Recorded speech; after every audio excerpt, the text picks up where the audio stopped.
एक नौजवान बंबई चला गया। बंबई से आया ना, एक ही बेटा था बाप का, पढ़ा लिखा कर अफसर बनाया और शादी करवाया उसका बाप। शादी के बाद ये नौजवान बोला कि अब मेरी तैयारी हो जाने के लिए।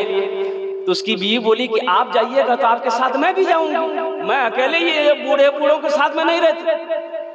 तो नौजवान बीवी के इश्क में मुब्तला था, मोहब्बत में आ गया। बोला हाँ हाँ ठीक है जी, मी जाम नहीं तो को नहीं के जाम, इजहान की कर बोती रहे। माँ समझाएगी बेटा एक तो तू घर में नहीं है, बहू भी चली जाएगी, हम लोग की खिदमत कौन करेगा। बोला देखनी माँ नी रो चाहिए ये जो जावे तुमरा करे ले। ये बेटा अपनी बीवी के हाथ पकड़ा, बंबई चला गया। बंबई से वीजा लगा, सऊदी अरब चला गया। माँ बाप को छोड़ा, माँ बाप को भूल गया। 14 साल का अरसा गुजर गया। कितने साल गुजरे?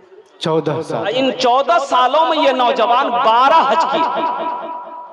कितना हज किया? 12। लेकिन खाने काबा के पास में बैठकर ज़ारो कतार रो रहा था ये नौजवान। ऐसा रो रहा था कि देखने वाले दंग रहे, भाई आखिर ये गुनाह कौन सा किया है, ये खाने काबा में बैठकर रो रहा है। तो पीछे से कंधे पर किसी ने हाथ रखा, पलट कर देखा कि ये अल्लाह वाला है और कुर्बान जाओ, सफेद पोश है, चेहरा चमक रहा है। तो वो बुजुर्ग पूछने लगे बेटा क्या नाम है? बोला मेरा नाम अब्दुल्ला। कहाँ के रहने वाले हो? इंडिया के रहने वाले। क्यों रो रहे हो? अरे ये जगह पे तो सारे सवालों सवालियों का झोली को भरा जाता है, इस तरीके से रोने की वजह क्या है? ये नौजवान कहने लगा हजरत ये मेरा 12वां हज है, लेकिन ना जाने क्या होता है कि जब भी हज का महीना आता, मैं जब हज करने आता हूँ ऐसा लगता है मेरे दिल पे किसी ने ताला लगा दिया, मैं बेचैन हो जाता हूँ। तो बुजुर्ग समझ गए, बोले कि लगता है तुमने किसी का दिल दुखाया है, लगता है तुमने किसी का दिल दुखाया है। तेरी माँ है, तेरा बाप है। नौजवान कहने लगा कि हजरत मैं क्या बताऊं, 14 साल हो गए, ना मैंने अपनी माँ को देखा है ना बाप को देखा है, वो किस हाल में है। तो बुजुर्ग बोले फिर ये खाने काबा में बैठकर तू क्या कर रहा है? ये खाने काबा में बैठकर क्या कर रहा है? दौड़ घर जा, देख पता कर, अपने रूठे हुए माँ बाप को मना ले, अल्लाह तेरे दिल के ताले को खोल देगा। अल्लाह। ये नौजवान टिकट बनाया आनन फानन में, किशनगंज बागडोगरा उतरा, वहां से अपना घर आया तो देखा कि बस्ती की हालत बदल गई है। सारे लोग बिल्डिंग बना लिए हैं, फूस का घर तो कोई है ही नहीं, अपना घर पहचान नहीं पा रहा कि मेरा घर कहाँ है। तो एक बूढ़े मियाँ घास काट रहे थे, उससे पूछा कि चाचा, अपना बाप का नाम लेकर बोला कि यहाँ अब्दुल रशीद साहब और घोर कौन टा। तो बूढ़े मियाँ गौर से देखा, बोला कि बेटा वो बेचारे तब इस दुनिया में नहीं रहे, उसका तो इंतकाल हो गया। एक ही बेटा था, बड़ी मेहनत से बच्चे को बेटे को पढ़ाया था, इंजीनियर बनाया था। शादी के बाद वो माँ बाप को तो छोड़कर चला गया, उसका बाप अपने बेटे की गम में बीमार होकर तड़प कर इस दुनिया से मर गया। ये लड़का ज़ारो कतार रोने लगा।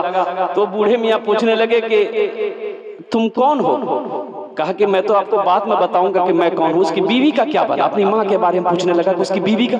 बोली वो बेचारी बेवा हो गई, दूसरे के घर में काम करके खाती थी।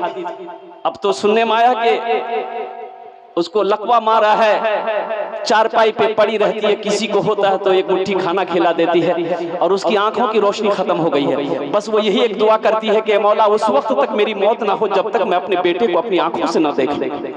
पता नहीं कौन बदनसीब बेटा है जो अपनी माँ को छोड़े हुए न जाने एक दुनिया में कहां गुम हो गया है। ये लड़का ज़ारो कतार रोते हुए आंगन जैसे ही कदम रखा, चारपाई से आवाज आई, कौन? ये नौजवान रोते हुए कहा कि माँ तेरा गुनहगार बेटा तेरे सामने। माँ उठना चाहती है, उठ नहीं पाती है। माँ कहती है कि मेरे लाल, मेरे आंखों में तो रोशनी नहीं है, तुझे देख पाऊं, मेरे करीब आ जाओ ताकि तुझे सीने से लगा लूं, मेरे कलेजे को ठंडक मिल जाए। हमको अपने माता पिता पे आज बड़ा अभिमान है जिनके सर पे माँ की ममता, जग में बड़ा इंसान है, जग में बड़ा इंसान है। जो माँ की ममता ना समझे वो कितना नादान है, वो कितना नादान है।